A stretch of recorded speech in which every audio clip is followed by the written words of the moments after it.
Rencana para TNI Polri bisa menduduki jabatan sipil menuai polemik. DPR maksud kami ini khawatir hal tersebut akan mengembalikan dui fungsi ABRI di zaman Orde Baru. Namun menurut Menpan RB Azwar Anas, rencana tersebut merupakan rancangan peraturan pemerintah yang ditargetkan rampung 30 April 2024.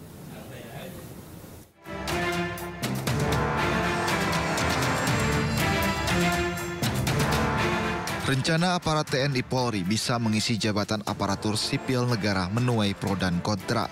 Salah satunya datang dari Komisi 2 DPR RI.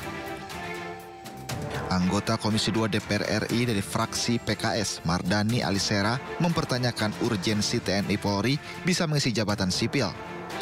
Mardani menyinggung amanat reformasi yang menghapuskan dui fungsi ABRI.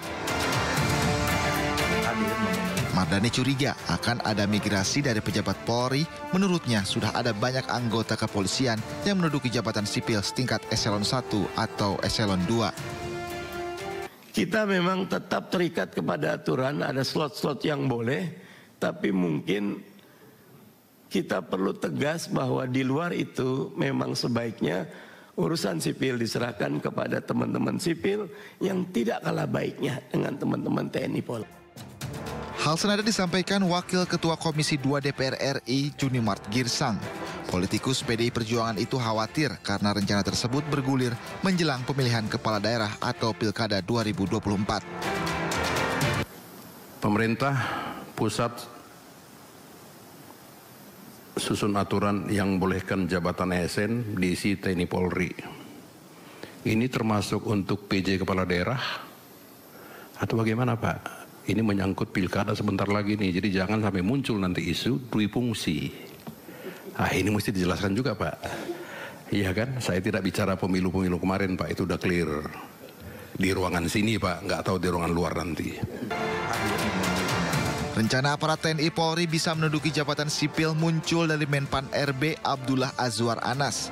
Azwar Anas memahami rencana ini menjadi sorotan banyak pihak.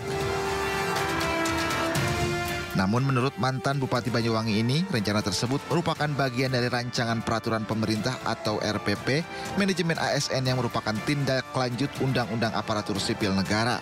Anas pun menargetkan RPP manajemen ASN ini rampung pada 30 April 2024 mendatang. Tim Liputan iNews melaporkan. Sementara itu pemirsa, pemerintah menyiapkan anggaran sebesar 99,5 triliun rupiah untuk THR serta gaji ke-13 ASN.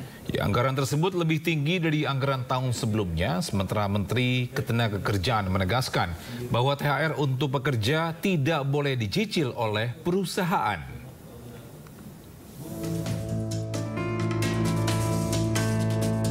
Pemerintah menyiapkan anggaran sebesar 99,5 triliun rupiah untuk tunjangan hari raya atau THR dan gaji ke-13 bagi aparatur sipil negara atau ASN. Anggaran tersebut masuk dalam APBN tahun 2024. Jumlah tersebut meningkat dari nominal tahun sebelumnya sebesar 77,6 triliun rupiah. Meski demikian, Menteri Keuangan Sri Mulyani menyebut dampak pemberian THR dan gaji ke-13 akan membantu pertumbuhan ekonomi ke angka 5,2%. Saya berharap ini nanti akan bisa betul-betul mendorong dan memperbaiki perekonomian melalui daya beli dari ASN TNI Polri pensiunan. Lini masanya untuk halaman 10 langsung, tanggal 13 Maret itu PP 14 sudah ditandatangani Bapak Presiden dan kemudian ditetapkan peraturan Menteri Keuangan untuk petunjuk teknisnya dalam rangka pembayaran THR dan gaji ke-13. Ini yang sedang kita proses hari ini. Sementara itu, Menteri Ketenagakerjaan Ida Fauzia menegaskan bahwa tunjangan hari raya bagi para pekerja di Indonesia harus dibayarkan 7 hari sebelum Hari Raya Idul Fitri. Dengan tegas, Menaker menyampaikan bahwa THR untuk para pekerja tidak boleh dicicil. THR itu dilakukan paling akhir adalah 1 minggu atau 7 hari sebelum hari H. Jadi tapi meskipun begitu, kita akan tetap, meskipun itu sudah lazim ya, tetap kita akan memberikan surat edaran kepada para gubernur. Ini masih dalam proses administrasi. Ida juga menambahkan hingga saat ini Kemnaker belum menerima keluhan mengenai pengusaha yang menolak membayar THR bagi para pekerjanya. Dari Jakarta, Tim Liputan iNews melaporkan. Bisa saatnya kita simak pantauan arus lalu lintas pagi hari ini dan kami telah terhubung dengan Bribtu Cici Arangga dari NTMC Polri yang kini berada di kawasan Ciawi, Bogor, Jawa Barat. Baik, selamat pagi Bribtu Cici Arangga. Bagaimana pantauan arus lalu lintas dari tempat Anda sekarang?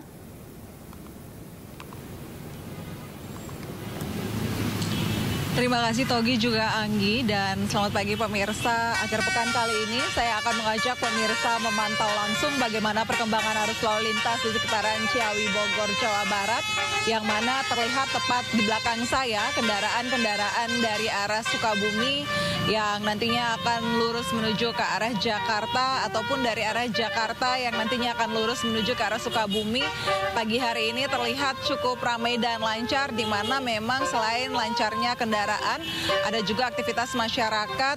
Untuk itu kami menghimbau bagi para pengendara yang nantinya dari arah Jakarta yang akan lurus menuju ke arah Sukabumi, maupun juga yang akan berbelok ke kiri menuju ke arah Gadok, maupun juga yang akan berbelok ke kanan menuju ke arah Tajur, agar tetap berhati-hati melihat kembali bahwa adanya terminal Bayangan di sekitaran kawasan Ciawi sendiri, yang mana memang terminal Bayangan ini didominasi oleh angkutan umum baik Transbus Jakarta maupun juga angkutan umum lokal yang berada pada kawasan Bogor sendiri. Terlihat juga aktivitas masyarakat di sekitaran kawasan ini mulai memadati wilayah Ciawi sendiri. Untuk itu kami himbau bagi para pengendara, khususnya kendaraan angkutan umum yang nantinya akan menurunkan penumpang, kami himbau untuk mencari tempat yang aman demi keselamatan diri penumpang tetapi juga keselamatan bersama di jalan.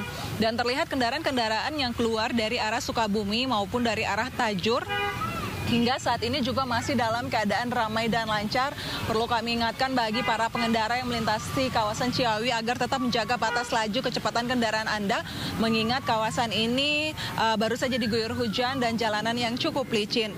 Dan juga selama pelaksanaan operasi keselamatan lalu lintas yang sudah digelar selama 14 hari, kami melihat adanya penurunan pelanggaran. Untuk itu kami mengucapkan terima kasih bagi para pengendara baik kendaraan roda 2 maupun kendaraan roda 4 yang sudah mematuhi dan juga mengikuti kebijakan serta peraturan-peraturan yang diberlakukan oleh kepolisian sendiri.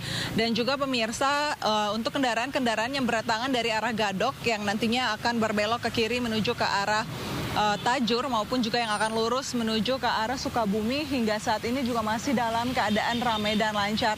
Kami menghimbau bagi para pengendara dari arah Gadok yang nantinya akan naik menuju ke arah Tajur maupun ke arah Sukabumi untuk tetap berhati-hati melihat banyaknya aktivitas masyarakat di sekitaran kawasan Pasar Ciawi sendiri.